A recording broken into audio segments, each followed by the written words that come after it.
Baleroy is an historic mansion in Philadelphia. It just may be the most haunted place in America. Baleroy is owned by 76-year-old millionaire George Meade Easby, a philanthropist, a fine art collector, and a firm believer in the existence of ghosts. Easby and dozens of visitors to his home have seen, heard, and photographed hundreds of haunting events. I will never forget the first time I walked into the front doors of Baleroy, and the first words out of my mouth were, "My God, I can't believe how many spirits are in this house." Living here is really an adventure, I feel. And you're never quite sure what's going to happen. It was more a sense of energy absolutely overtaking my body. It was like an electrical charge. The 30-room mansion was completed in 1911.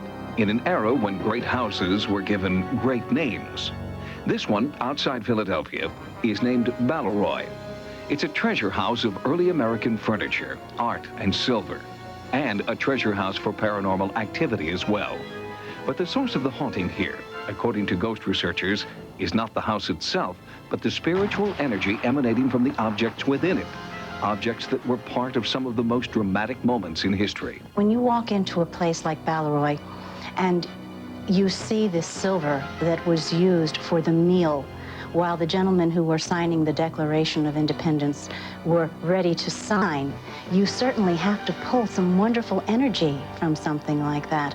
Psychic Judith Richardson Hames believes that these historical objects are supernatural magnets, drawing in and holding fast to spiritual energy from the past. It is this spiritual energy that many people at Baleroy have experienced as a haunting. For me being a contractor working in a lot of other places, then coming here to Baleroy, it seemed really strange. But we've had all kind of different encounters. Footsteps, cold drafts, doors opening, ashtrays moved from one side to the other side. We were here working one day doing something, and we heard a loud crash.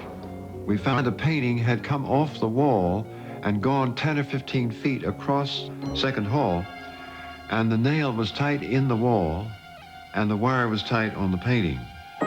In addition to residual haunting from the energy attached to inanimate objects, Hames and George Meade Easby also believe that Baleroy is haunted by ghosts.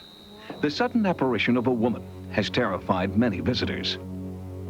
They have all had the same experience of seeing this woman dressed at the turn of the century that we now know as Amanda.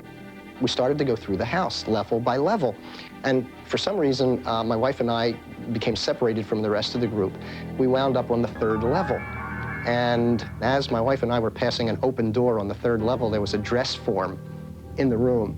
And when my wife saw it, she thought that was Amanda and let out a scream, which kind of sent us to the end of the corridor, where there was a closed door. And while we were standing there, there was a definite rap on the door. And I leaned over the railing and I asked Mr. Easby, I said, "Is there anyone in this room?" And he said, "No." Paranormal investigator Elliot Alexander claims that he has made contact with Amanda and that she could become a dangerous force in the house. There were a few times that I was here late at night when I became terribly, terribly frightened because there seemed to be a malevolent energy of some sort. The very first time that I was here, I looked through those blue room doors. It was dark, but I saw what looked like blue smoke. And he said, "Now, how can we have fog inside like that?" He said, "It must be very damp." And I tried to explain to him that was not fog. According to Easby, the fog is actually ectoplasm, residue left behind by the ghosts of Baleroy. There are many photographs taken over the last 20 years that capture the strange fog. I really feel there is a presence here, and when you're alone here or it's quiet, it's like no other place. The whole world outside is blocked out, but the inner world here is very, very different. Quiet and peaceful, Baleroy stands frozen in time. And that may explain why one particular apparition has never wanted to leave. We were in the courtyard, and I had noticed an object looking at the window at me. And I had said to my buddy, I said, "Look at that, it's a little guy looking at us." A young kid, I'd say about, I guess 10 maybe at the most, maybe 8. And I feel that must have been my brother. When my brother and I first arrived here at Baleroy, we looked in a fountain out front, and I saw my reflection in it, but instead of his reflection was a skeleton. And that really was very unnerving. And shortly after that, he died. Whether that was a warning that he was going to, it could have been. George Easby's brother is not the only member of the family who seems to have reached out from the grave. Judith Richardson Hames believes she was contacted psychically by Easby's mother. One evening, on my way here to have dinner, I kept hearing the name Longfellow.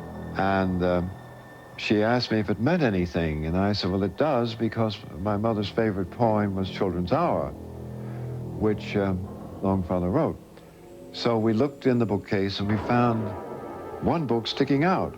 When he opened it, it fell open to the Children's Hour, and stuffed in that page was an envelope that said, "To Meade in the event of my death." From that point forward, it seemed as though Meade's mother wanted to use me to get messages to him. Hames is continuing her psychic investigation of Baleroy. This kind of supernatural sleuthing may seem decidedly non-traditional, but George Meade Easby believes that respect for ghosts and spirits is part of the Easby family tradition. Its roots can be traced back to this letter, written by Easby's father shortly before his death. And my father left a note for me to read after his death, and he said he had seen it and for me not to be afraid of it. I was brought up to not believe in ghosts.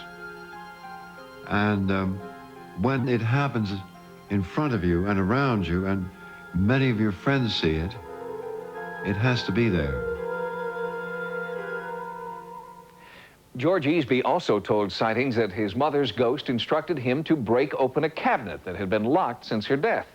Inside, Easby found intriguing clues that led him to the will of his great-uncle.